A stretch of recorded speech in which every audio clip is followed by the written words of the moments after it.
우리나라 최초의 여자 목사 최덕지 목사의 이야기입니다. 그는 일제강점기에 경남 통영에서 활동했던 분으로 교육선교, 또 여성운동, 민족운동을 펼쳤던 분입니다. 작년 3.1절에 CTS TV에서 특집 방송을 한 적이 있습니다. 그가 전도사로 있을 때 신사참배운동을 주도하다 투옥이 됐습니다. 모든 면에서 철저했던 신앙인, 특별히 예배를 생명처럼 여기는 분이었습니다. 그래서 사람이든 사탄이든 그 누구에게도 절대로 예배의 특권은 빼앗기지 않으리라 결심했습니다. 감방에서 하루에 4번, 새벽, 오전, 오후, 밤 어김없이 예배했습니다. 몹시 추운 겨울날이었어요. 그가 찬송을 부르니까 다른 감방에서도 따라 부르기 시작했습니다. 화가 난 간수가 찬물을 부었습니다.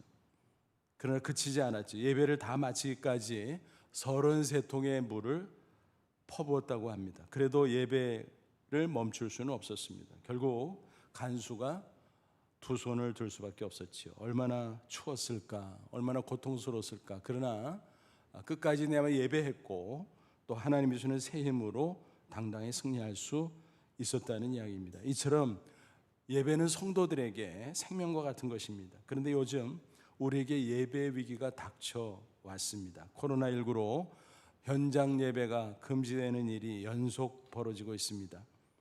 현장 예배와 온라인 예배 겸해서 드리는 것도 마음이 썩 좋지 않았는데 또다시 온라인 예배만 드리게 된 것입니다. 여러분, 이런 상황을 우리가 어떻게 받아들이면 좋을까요? 지난 2월 말 신천지 사태 당시 갑자기 교회 문이 닫혔을 때 너무 당황했습니다. 우왕좌왕했습니다. 온라인 예배, 이게 하나님 앞에 인정되는 예배인가? 또 주일 성수로 하나님이 인정해 주실까? 잘 몰랐습니다. 그 후에 교계에서 이런저런 활발한 연구와 토의가 있었습니다. 그래서 대략 이렇게 정리가 됐습니다. 특별한 비상 시국에는 허용된다. 물론 가급적 빨리 현장 예배로 복귀하는 것이 정상이다. 이런 식이었습니다. 공예배는 무엇입니까? 교회 공동체로 모여서 예배하는 것이죠. 교회를 한자로 이렇게 쓰잖아요. 가르칠 교, 모일회. 이 모일회가 중요하잖아요. 또 이렇게도 쓸 수 있어요. 한자로 다른 한자죠. 사귈교, 모일회. 교회는 뭡니까?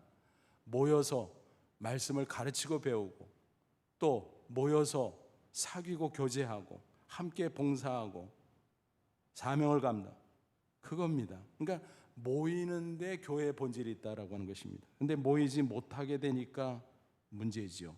물론 혼자서 개인 예배 드릴 수 있고 또 집에서 가정 예배를 드릴 수 있습니다만 교회의 공예배는 교회에서 정말 중요한 본질이다라는 것입니다. 포기할 수 없는 가치인 것입니다. 그런데 지금 우리가 처한 상황은 비상시국입니다. 코로나19 일일 확진자 수가 급등하고 있어요. 300 수십 명이 됐습니다. 게다가 사랑제일교회에서는 어제 기준으로 800여 명의 확진자가 나왔고 2차 감염자 한 사람이 이미 사망을 했습니다. 다른 교회 곳곳에서 속출하고 있습니다. 감염 경로를 파악하지 못한 깜깜이 확진자가 무려 20%가 된다고 합니다. 신천지 때보다 더 심각한 것입니다. 그때는 대구 경북 지역에 집중되어 있었고 젊은 층이 많았습니다. 그런데 지금은 밀집된 수도권 지역, 게다가 퍼져서 제주도 빼고 전국 각지에 다 감염이 되어 버렸습니다. 또 고령층이 대다수입니다. 누구든지 언제 어디서 감염될지 아무도 모르는 두려운 상황입니다. 어떤 의료 전문가는 머지않아 1000명대가 될 거다, 이런 두려운 전망도 내놓고 있습니다. 그렇게 안 되게 돼야 되지만 우리 마음대로 되는 건 아니잖아요. 조금만 지금보다 더 늘어나도 거리두기 3단계로 격상된다고 합니다. 그러면 당장 등교가 중지되고 당장 직장에서 자기 직업을 잃어버리는 사람이 3분의 1이 된다고 합니다. 정말 무시무시한 것입니다. 그렇게 절대 안 되도록 조심조심하고 또 우리 모두가 힘을 합쳐 기도해야 될 것입니다. 여러분, 이런 비상식의 교회는 과연 어떻게 대처하면 좋을까요? 이럴 때 무조건 현장 예배를 고수하는 것이 신앙적일까? 하나님이 그것만 기뻐하실까? 그건 아니라고 봅니다. 온라인 예배라는 대체 수단도 있고, 특별히 이웃들에게 해를 끼치지 말아야 하는 우리 그리스도인의 책임이 있기 때문인 것입니다. 또 나 자신을 보호하는 것이기도 합니다. 감염병이 아니라면 혼자서 아프든 목숨을 걸든 현장 예배 나오면 그만입니다. 각자 알아서 하는 거지요. 근데 감염병이니까 고민이라는 것입니다. 나도 모르게 걸리면 내가 나도 모르게 폭탄이 되는 것입니다. 생각만 해도 끔찍한 일이 아닙니까? 그런데 확진됐는데도 도망 다니는 사람들이 있어요. 어떤 여성은 확진됐는데 격리시키러 하니까 남편을 이빨로 깨물고 도망가다가 잡혔고, 또 어떤 남성은 병원에 입원시켰더니 탈출해서 1박 2일 서울을 활보하고. 여러분, 그거는 테러입니다. 테러. 바이러스 테러입니다. 사이비 신앙인지 뭔지 도무지 모르겠다라는 것입니다. 그런데 이 와중에 현장 예배를 알아서 조용히 드리면 좋은데 온라인 예배 드리는 교회와 목회자들을 공격하는 측이 있습니다. 어쩌자는 건지 잘 모르겠습니다. 누가 뭐래요? 드리고 싶으면 드리지. 결과는 본인들이 책임지는 거고, 심지어 듣도 보도 못한 기독교 이름의 단체들이 수십 단체라고 하면서 기자회견을 하는데 어처구니가 없습니다. 방역 당국자들 다 해임하라는 거예요. 잘못했다고. 그 중에서 저를 진짜 화나게 한 것은 정은경 질병관리본부장을 자르라는 거예요. 조선일보에서 인터뷰 기사를 본 적이 있었습니다. 그분의 소원을 물었더니 빨리 종식돼서 일상에 복귀하는 거래요. 그리고 여름에 마스크 쓰고 다니는 시민들에게 고맙기도 하고 정말 미안하대요. 아니, 그분이 우리한테 뭘 미안해? 우리가 미안하고 고맙지. 머리가 짧은데 그 이유가 머리 감는 시간 아끼기 위해서. 얼마나 주무세요? 바쁜 가운데. 그랬더니 1시간 이상은 잡니다. 참, 그 말을 듣고 얼마나 미안한지. 그 이후로 TV를 볼 때마다 그분이 나오면 정말 고맙기도 하고 정말 미안하기도 하고 그렇습니다. 나이가 저랑 비슷한 줄 알았어요. 그랬더니 9살 연하더라고요. 근데 피곤한 가운데 그렇게 나이가 들어 보이는가 봅니다. 제가 그런 걸 보면서 참 이 사람들이 신앙을 떠나서 머리가 있나? 라는 생각을 해보고, 왜 그런 데다가 예수님 이름을 팔지? 세상 사람들이 그거 보고 교회를 뭐라고 보겠어? 뭐라고 평가하겠어? 너무너무 화가 났습니다. 예수님께서 이런 말씀을 하셨어요. 마태복음 5장 23, 24절. 그러므로 예물을 제단에 드리려다가 거기서 내 형제에게 원망을 들을 만한 일이 있는 것이 생각나거든 예물을 제단 앞에 두고 먼저 가서 형제와 화목하고 그 후에 와서 예물을 드리라. 무슨 얘기예요? 예배는 하나님과의 수직적 관계예요. 근데 수평적 관계, 인간과의 관계에서 문제가 있으면 그거 해결하고 와서 예배해야 하나님이 받아주지, 그거 해결하지 못하면 그 예배는 헛것이라는 거예요. 그러니까 오늘 같은 상황에서 이웃에 대한 배려하는 것을 하나님이 기뻐하시리라 우리는 판단할 수 있습니다. 저는 개인적으로 코로나19 관련된 교회에 대한 신문 기사를 보면 꼭 댓글을 봅니다. 괴롭기는 하지만 일부러 봐요. 왜? 세상 사람들이 교회를 지금 어떻게 보고 있는가? 그래야 세상에 복음을 전할 수 있잖아요. 또 교인들이 교회에 와서는 아무 말씀을 안 하시지만 이런 경우에 뭐라고 말씀하시는가? 그 생각을 엿볼 수 있기 때문입니다. 고통스러울 정도의 악평들이 도배를 합니다. 그런데 그 중에 점잖으면서도 제 마음을 찌른 댓글이 하나 있었습니다. 소개해드리죠. 저는 교인은 아니지만 한때 교회에 호감을 가졌던 사람입니다. 직장 동료 중 한 분이 본이 되어서 나도 교회 다녀볼까 생각한 적도 있었습니다. 그런데 교인이란 사람들이 검사를 회피하고 확진이 됐는데도 도망다니는 모습을 보면서 너무 이상합니다. 기독교의 제일 덕목은 이웃사랑이라고 들었는데 최소한 다른 사람들에게 폐를 끼치지 말아야 하는 게 아닌가요? 직장 동료분은 교회에 다녀서가 아니라 본래 인성이 좋은 분인가 봅니다. 교회 가기가 겁나네요. 그만 접어야겠어요. 참 이렇게 점잖은 댓글을 보면서 너무너무 아팠습니다. 오히려 욕설한 댓글은 그냥 우리랑 상관없어 하고 무시할 수도 있는데 도저히 무시할 수 없는 댓글이었습니다. 여러분이 이 댓글 이야기를 들으면서 어떤 생각을 하십니까? 지금과 같은 비상 상황에 하나님은 어느 쪽을 기뻐하실까? 저는 온라인 예배 쪽이라고 생각을 합니다. 비록 우리가 이렇게 예배를 제한적으로 드리지만 더욱더 진실하고 간절한 마음으로 집중해서 예배하면 하나님이 기뻐 받으실 줄로 믿습니다. 부디 오늘 예배도 우리가 신령과 진정으로 드림으로 하나님을 기쁘시게 하고 우리 자신도 큰 은혜를 체험할 수 있기를 주님의 이름으로 축원합니다. 본문은 요나의 이야기죠. 그는 BC 8세기에 활동했던 선지자입니다. 흔히 그를 가리켜 실패한 선지자라고 말하는데 저는 좀 다른 생각을 가지고 있습니다. 오히려 우리와 비슷하고 실수했지만 금세 회복하고 마침내 승리한 선지자였다라는 것입니다. 그런 점에서 그로부터 중요한 교훈을 얻을 수 있습니다. 특별히 오늘 우리가 처한 상황과 관련해서 좋은 힌트를 얻을 수 있을 것 같습니다. 그 당시 아수르 제국은 이스라엘을 괴롭히던 적대국이었습니다. 근데 하나님께서 요나에게 수도 니느웨에 가서 말씀을 전하라. 요즘식으로 하면 가서 선교하라는 겁니다. 그 내용이 뭡니까? 죄를 회개하지 않으면 40일을 심판하겠다라는 경고의 말씀이었습니다.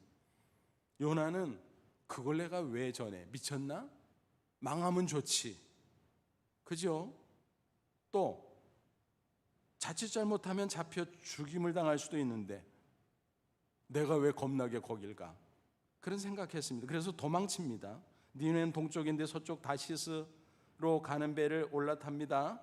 근데 얼마 못 가서 큰 바람이 불어옵니다. 폭풍이 일어나 배가 파손될 지경이 되어 선원들이 두려워 벌벌 떱니다. 각각 자기의 숭배하는 신을 부르면서 살려달라고 외칩니다.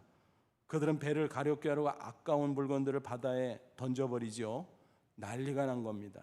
그 와중에 요나는 뭐라고 했을까요? 5절 하반절 보니까 그러나 요나는 배 밑층에 내려가서 누워 깊이 잠이 든지라. 잠을 주무시고 계시네요. 자기 때문에 폭풍이 일어났는데 그것도 모르고 얼마나 한심합니까? 아마 자기도 지쳐서 잠을 자는 거지 얼마나 마음이 불편했겠습니까? 새우잠 자고 있었을 겁니다. 그 모습을 보면서 아니 이게 선지자야? 민폐를 그렇게 끼치고 쿨쿨 자? 우리가 그를 비판할 수 있습니다. 선장이 그를 흔들어 깨웁니다. 6절 선장이 그에게 가서 이르되 자는 자여 어찌함이냐? 일어나서 내 하나님께 구하라. 훈계를 해요. 누가요? 이방인 선장이 여호와 하나님의 선지자 요나에게 아니 이러고 있으면 뭐해? 어떻게 해? 일어나 기도해야지. 세상에 거꾸로 된 거지 완전히. 그러면 하나님이 응답하셔서 우리 망하지 않게 할 수 있잖아 라는 것입니다. 어처구니가 없는 모습입니다. 고대인들은 재난이 오면 신이 노해서 그렇다고 생각을 했어요. 그래서 그들은 일행 중에 필시 어떤 사람이 죄를 지어서 이런 일이 생겼을 거야 라고 판단합니다. 그래서 제비 뽑기를 합니다. 어떻게 됐나요? 7절 보니까 요나가 딱 걸렸어요. 그때 요나의 모습이 어떻습니까? 여기서 점수를 주는 것입니다. 그는 변명하지 않습니다. 핑계를 대지도 않았습니다. 자기가 어떤 사람인지 솔직히 고백을 하고 자신의 불순종과 죄악으로 폭풍이 온 것임을 증거하고 있습니다. 그리고 깨끗이 회개해요. 여기서부터 요나에게 회복의 역사가 시작되었다라는 사실입니다. 10절을 보십시오. 자기가 여호와의 얼굴을 피함인 줄 그들에게 말하였으므로 무리가 알고 심히 두려워하이르되 내가 어찌하여 그렇게 행하였느냐 하니라. 놀라운 것은 요나의 그 고백을 통해서 그 이방인들이 하나님을 인식하게 됩니다.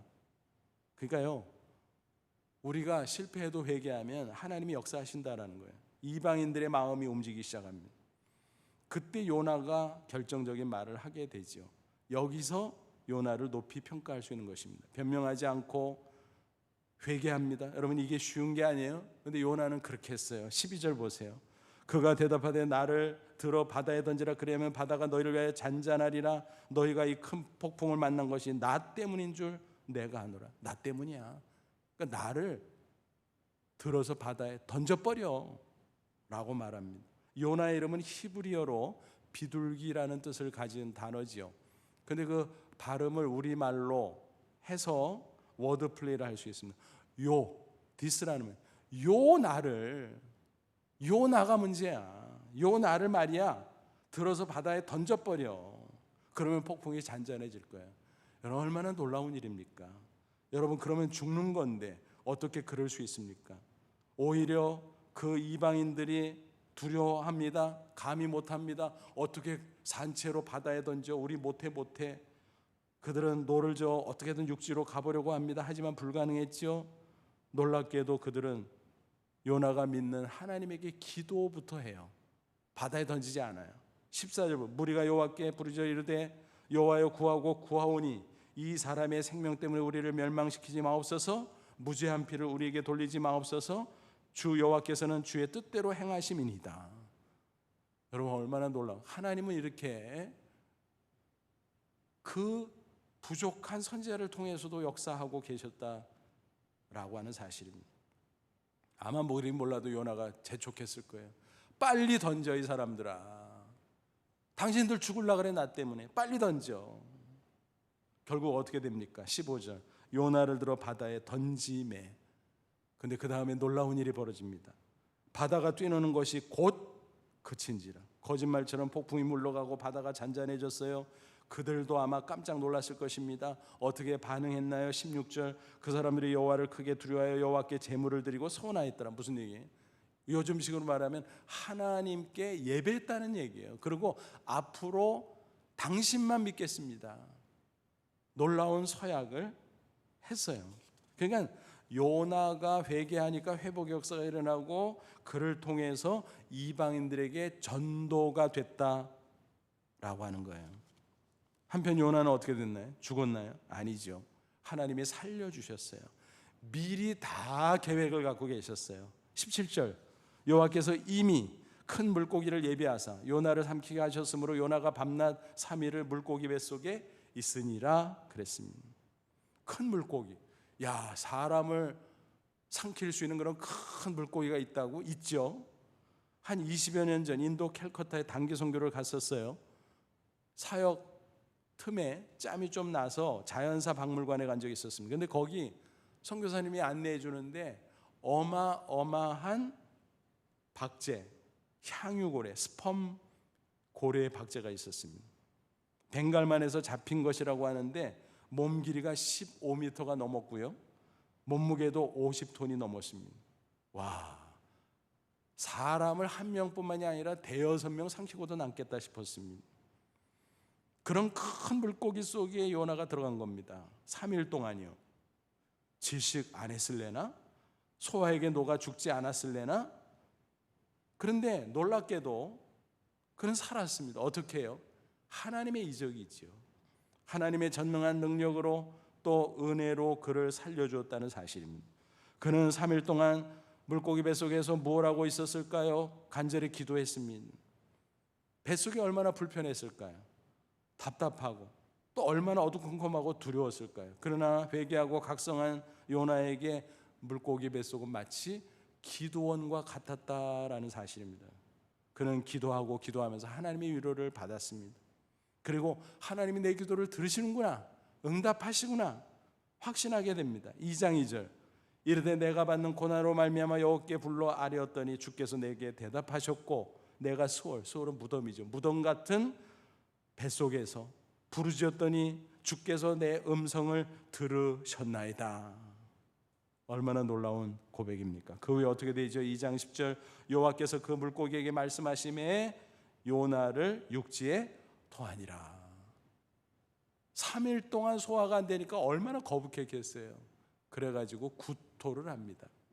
그 바람에 요나는 숑 하고 마치 로켓을 쏜 것처럼 육지로 떨어지게 됩니다.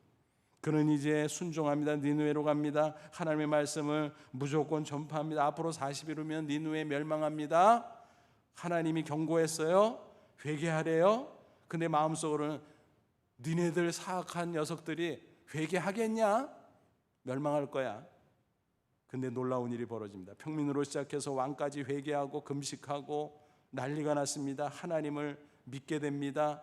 그래서 마침내 하나님이 심판을 철회하게 됩니다. 3장 10절, 하나님이 그들의 행한 것고 그 악한 길에서 돌이켜 떠난 것을 감찰하시고 뜻을 돌이키사 그들에게 내리라 말씀하신 재앙을 내리지 아니하시니라 그랬습니다. 근데요, 참 희한하게도 요나가 심통을 부립니다. 선지자가 돼갖고요, 요즘으로 하면 선교사인데 회개하고 하나님께 돌아오면 좋을 텐데 심통을 내요. 아니, 악한 자들이 구원을 받는단 말이야? 그러면서 하나님 앞에 투정을 부려요. 그런데 하나님이요, 나무라질 않아요. 직설적으로 참 재미있으신 분이에요. 요나에게 박넝쿨을 주셨어요. 박넝쿨이 그늘을 만들어서 그 뜨거운 지방에서 해를 가려주니까 기분이 좋았어요. 야, 시원하다 시원하다. 요나가 그러고 있는데 다음에 하나님께서 벌레를 보내주셨는데 그 벌레가 박넝쿨을 다 갉아 먹어버렸어요. 그늘이 없어졌어요. 그가 짜증을 내면서 하나님 앞에 뭐라고 투정을 부리죠? 하나님, 나 차라리 죽겠어요. 살고 싶지도 않아요. 하나님 앞에 할 말이에요, 그게. 근데 하나님께서 좋게 타이르세요. 뭐라고 하셨죠? 야, 이 녀석아, 생각해봐라. 너는 그까지 박넝쿨 하나 갖고도 아까워서 죽는데 이 니느웨 성의 어린애들만 12만 명이야, 이 녀석아. 생각해봐, 계산해봐. 그러면 인구가 어떻게 되겠냐? 60만 명은 될 거 아니야. 내가 창조주 하나님인데 안 아깝냐? 이 녀석 봐, 이거. 아마 그렇게 말씀하셨을 거예요. 그리고 요나서는 끝이 납니다. 저는 요나서 후편에 무슨 이야기가 써졌을까 있다면 한번 상상을 해봤습니다. 아마도 다시 한번 요나가 크게 회개하고 이제는 하나님의 마음을 품고 말씀을 전하는 선지자, 선교사가 되지 않았을까 상상해 봅니다. 아마 맞을 것 같아요. 여기서 우리는 회복의 원리를 제대로 배울 수 있습니다. 혹시 하나님 앞에 개인적으로, 가정적으로, 교회적으로, 또 민족적으로, 국가적으로 실수하고 범죄한다고 할지라도 회개하면 회복의 역사가 시작된다는 사실입니다. 또 기도하면 놀라운 일이 나타난다는 것입니다. 또 사명을 회복하면 하나님의 큰 역사를 경험할 수 있다는 것입니다. 부디 이런 회복의 원리를 잘 배움으로 어떤 고난을 만나도 각자 자신을 돌아보고 회개하고 기도와 사명을 회복함으로 하나님의 큰 역사를 체험하는 저와 여러분 되시기를 주님의 이름으로 축원합니다. 그렇습니다. 요나가 한 그대로 따라하면 우리가 혹시 실수해도 회복될 수 있는 것입니다. 하나님의 긍휼로 그럴 수 있습니다. 아니, 회복 그 이상이 될 수도 있습니다. 우리 믿는 성도가 하나님 앞에 완전하면 좋겠죠. 근데 그건 불가능해요. 왜냐하면 우리가 성도가 된 것은요, 구원받은 것은 믿음으로 됐지 완전한 행위로 된 것은 아니거든요. 완전한 행위가 불가능하니까 믿음으로 우리를 사하시고 구원해 준 거예요. 자녀 삼아 준 거예요. 우리가 육체를 가지고 사는 동안 여전히 죄성이 남아있고 부족합니다. 실수합니다. 범죄할 때도 있습니다. 그러다가 고난을 만나면 정신을 차리는 거죠. 그리고 회개하는 거지요. 그러면 하나님께서 회복의 역사를 이루어 주시고 계속 우리를 성화시켜 주시고 또 우리를 사용하셔서 하나님의 놀라운 역사를 이루어 가신다라는 것입니다. 그러므로 하나님은 우리가 불완전하고 실수해도 회개하고 돌아오면 얼마든지 받아 주십니다. 또 기뻐하십니다. 그 모습 자체가 하나님이 기뻐 받으시는 예배인 거예요. 시편 51편 17절 증거합니다. 하나님께서 구하시는 제사는 상한 심령이라. 하나님의 상하고 통회하는 마음을 주께서 멸시하지 아니하시리다. 요나처럼 회개하는 마음으로 하나님께 나아가면 하나님이 받아주신다는 거예요. 그 자체가 예배라는 거예요. 여러분, 이번에 벌어진 사랑제일교회 사태에 대해서 어떻게 생각하십니까? 저는 목사로서 너무 화가 나요. 막. 그리고 이렇게 외치고 싶어요. 나는 그 목사와 달라. 여러분 어떻습니까? 어쩌면 이렇게 소리치고 싶으실지도 모르겠어요. 우리는 그 교회 교인들과 절대 달라. 맞습니다. 다르지요. 왜 우리가 그들과 같습니까? 그런데 어떤 분이 따지더라고요. 정광훈 목사가 그렇게 되도록 한국교회가 뭐 했소? 목사들이 뭐 했소? 라는 거예요. 당황했습니다. 그리고 문득 생각나서 대꾸했습니다. 작년 2019년 8월 설교한 거 꺼내보세요. 나도 다시 꺼내봤더니 정말 했더라고요. 그때 설명을 내가 해줬어요. 그때는 그 사람이 막 대중 앞에 부각되기 전이었어요. 교계에서만 사람들이 알았지. 근데 너무 정치에 깊이 들어가서 저 양반이 왜 저럴까 걱정이 됐습니다. 한기총 대표회장 그거 별거 아닙니다. 한국교회 대표가 아니에요.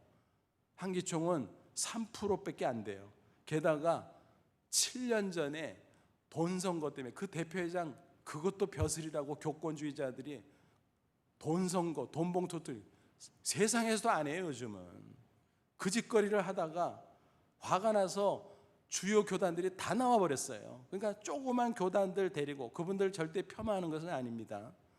거기서 그거 한다고 그러고 있었던 거예요. 근데 모르는 사람들은 대표라고 생각하고, 야, 한국교회 대표야?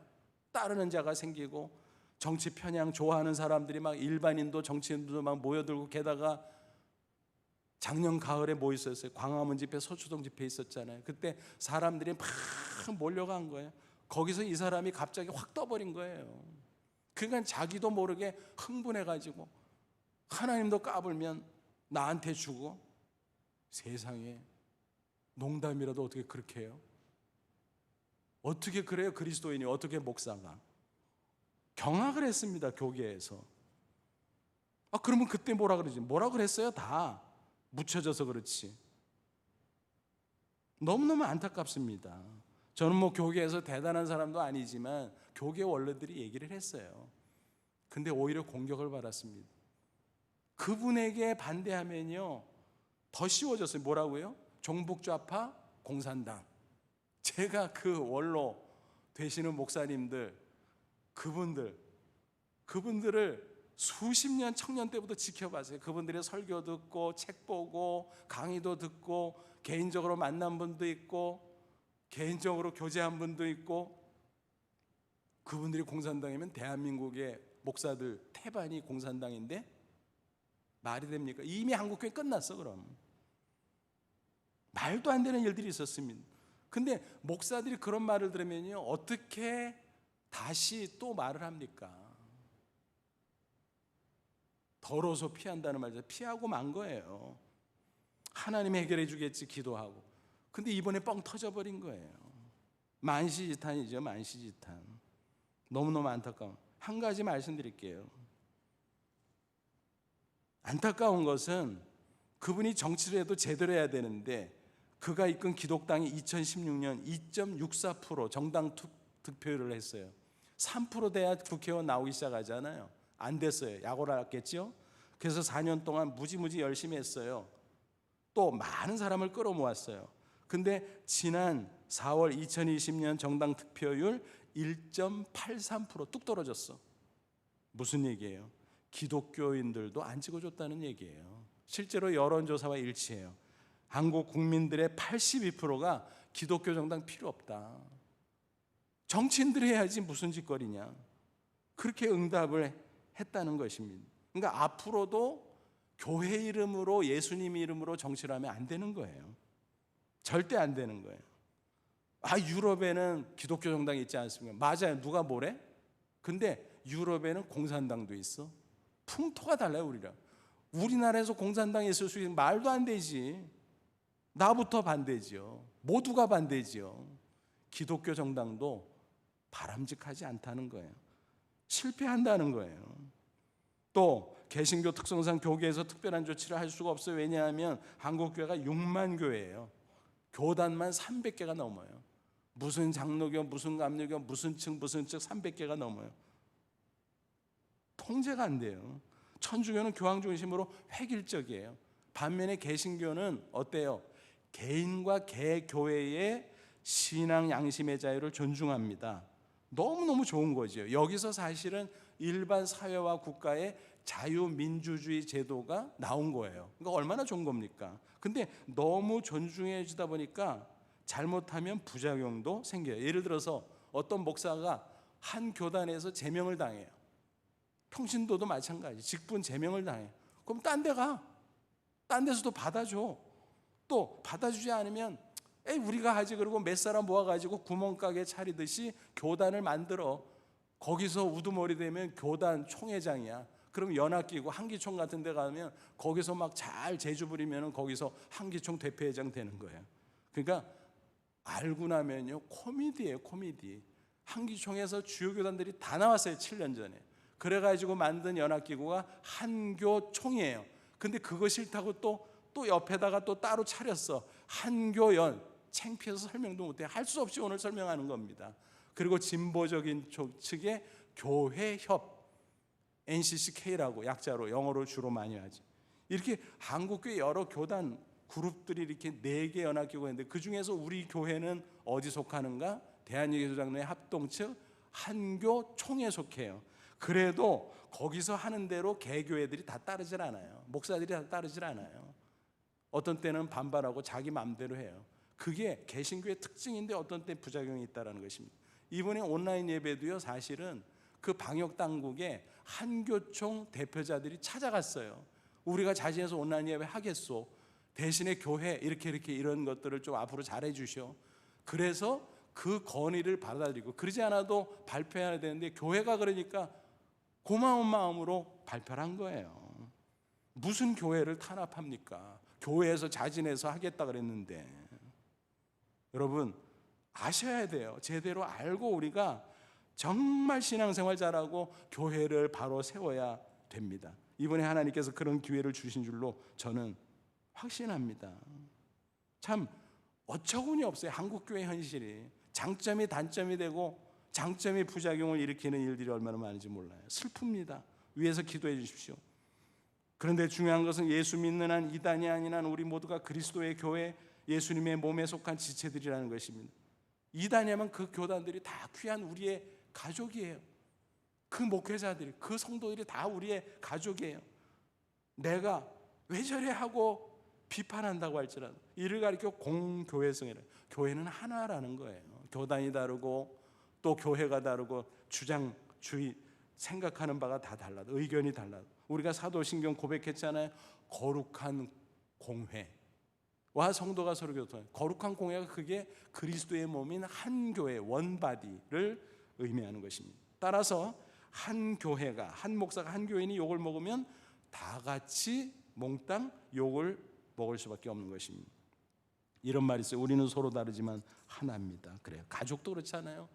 한 부모 슬하에서 태어나고 자란 자식들인데 제각각이에요. 다 달라요. 서로 싸울 때도 있어요. 그런 거예요. 그러니까 그렇게 이해하세요. 좋은 건 아니지만. 근데 형이 나가서 사고 쳤어. 근데 자기가 잘했다고 박박 우겨. 그럼 어떻게 해요? 동생이라도 나가서 사과해야 돼요. 가족을 위해서. 또 동생이 나가서 사고 쳤는데 박박 우겨 자기가 잘했다고. 그럼 형이 나가서 사과해야 되는 거예요. 원리가 그런 겁니다. 그러니까 내가 잘했다고 주장할 수 없어요. 교회가 문제가 생기면 나도 사과해야 됩니다.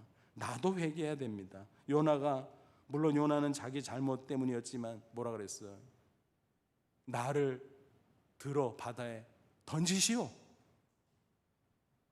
요나를, 바로 내가 문제입니다. 요나를 들어서 바다에 던지십시오.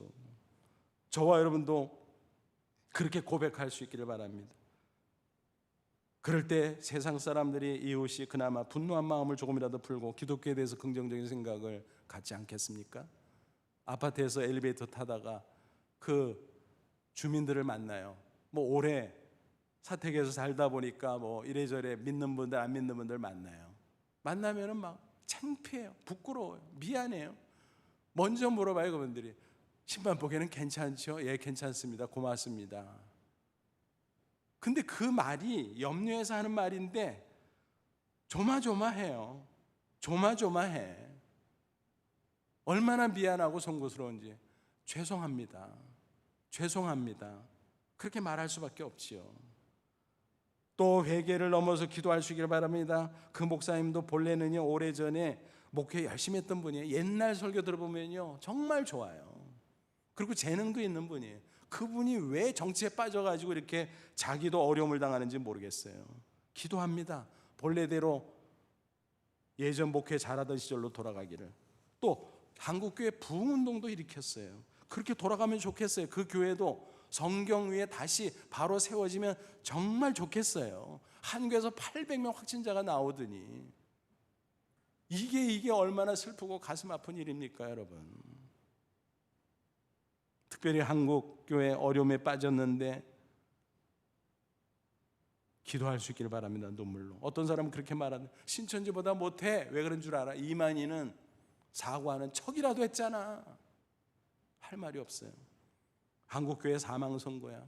할 말이 없어요.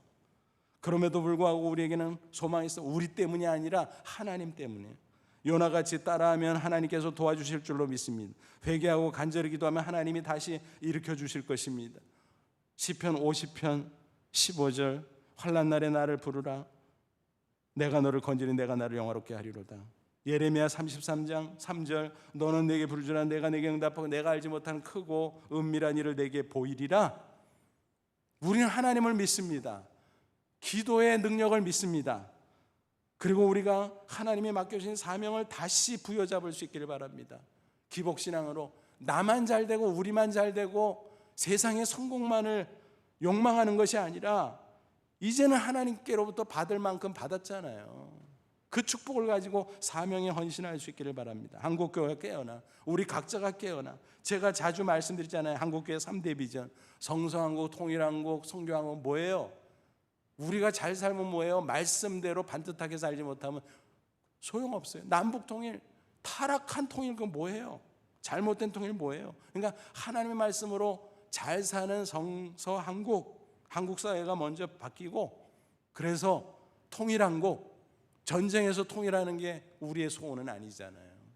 잘못된 통일하는 거 우리의 소원 아니잖아요. 우리의 소원은 통일이지만 평화 통일, 복음 통일, 그리고 위대한 대한민국이 마지막 시대 예수님 재림하는 그날이 가까우니 때 세계 선교를 완수해야 되지 않겠습니까? 그게 선교한국이잖아요. 이 비전을 붙잡고 기도하며 헌신하며 나아가는 저와 여러분, 우리 교회 그리고 한국교회가 되기를 간절히 축원합니다.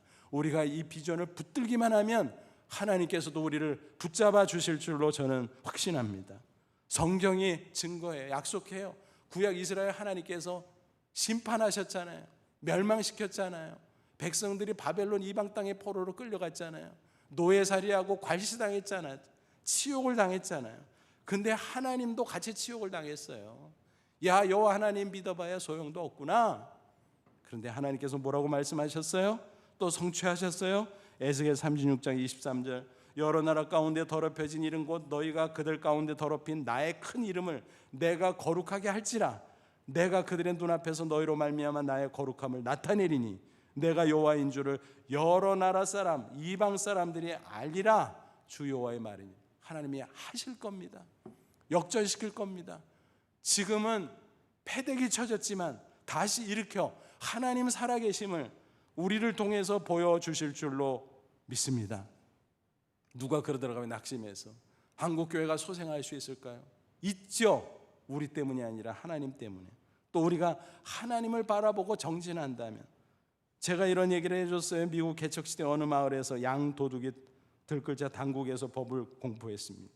양 도둑 잡히면 이제 이마에다가 낙인을 딱 찍어서 평생 수치를 당하게 할 거다. 무시무시한 것이요. 사람들이 조심했는데 한 남자가 도둑질을 하다가 걸렸어요. 낙인이 찍혔습니다. ST. 지울 수가 없었어요. 너무 부끄러웠어요. 그러나 그는 철저히 회개하면서 낮아진 모습으로 마을을 위해서 섬기고 봉사하고 그렇게 살았습니다. 그런데 사람들이 비웃습니다. 뭐하냐 너? 믿어주질 않았습니다.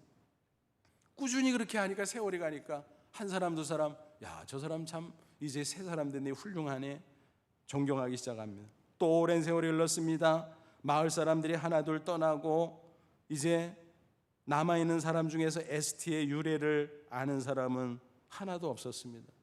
아이들이 놀다가 그 사람이 지나가니까 서로 이야기를 합니다. 저 할아버지 이마에 ST라고 찍힌 거 있잖아. 나 항상 궁금했는데 저게 무슨 뜻이야? 그러니까 글쎄 나도 모르겠는데, 나도 몰라. 근데 한 아이가 알았다. 그거 세인트의 약자야. 그러니까 양도둑, sheep thief이라고 했는데 그게 ST라고 세인트를 약자로 표시하는 그거로 이해하게 되었다라는 것입니다. 맞아. 저 할아버지는 성자 같은 분이야. 얼마나 놀라운 일입니까? 이게 역전의 역사입니다. 우리도 그렇게 할 수 있음을 믿습니다. 말씀 마칩니다. 저도 여러분도 아마 한국교회 모든 교회와 성도들도 속이 말이 아닐 줄 압니다. 목사들이 오늘 설교하기가 참 힘들 거예요. 뭐라고 하겠어요? 그래서 우리 마음을 가다듬기를 바랍니다. 모두가 그리스도의 몸인 교회 지체에게 서로 비난하고 욕하기보다 나부터 하나님 앞에 합당치 못한 게 있다면 회개하고 나를 바다에 던지라는 요나처럼 되기를 바랍니다. 기도할 수 있기를 바랍니다. 놓쳤던 사명 다시 붙잡을 수 있기를 바랍니다.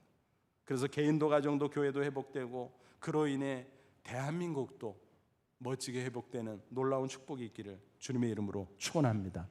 기도하겠습니다. 간절한 마음으로 잠시 기도합니다. 하나님, 우리 좀 살려주십시오. 우리 스스로 할 수 있는 게 아무것도 없습니다. 하나님의 이름이 우리 때문에 치욕을 당하고 있습니다. 그러나 하나님 살아계신 줄로 믿습니다. 하나님의 영광스럽고 위대한 그 이름이 다시 빛날 수 있도록 우리를 살려주시고 우리를 변화시켜 주옵소서. 요나처럼 나를 들어 바다에 던지라 외칠 수 있는 정직한 저희들이 되게 해 주옵소서. 간절한 마음으로 잠시 기도합니다. 하나님 아버지, 은혜를 감사합니다. 부족합니다. 연약합니다. 나는 아무것도 할 수 없습니다. 우리는 아무것도, 한국교회가 아무것도 할 수 없습니다. 새롭게 하옵소서. 변화시켜 주옵소서. 일으켜 주옵소서. 그래서 하나님의 이름을 빛낼 수 있도록, 그리고 한국교회가 새로워지고 위대한 대한민국이 되어 세계 복음화를 완수할 수 있도록 역사해 주시옵소서. 예수님의 이름으로 기도합나이다. 아멘.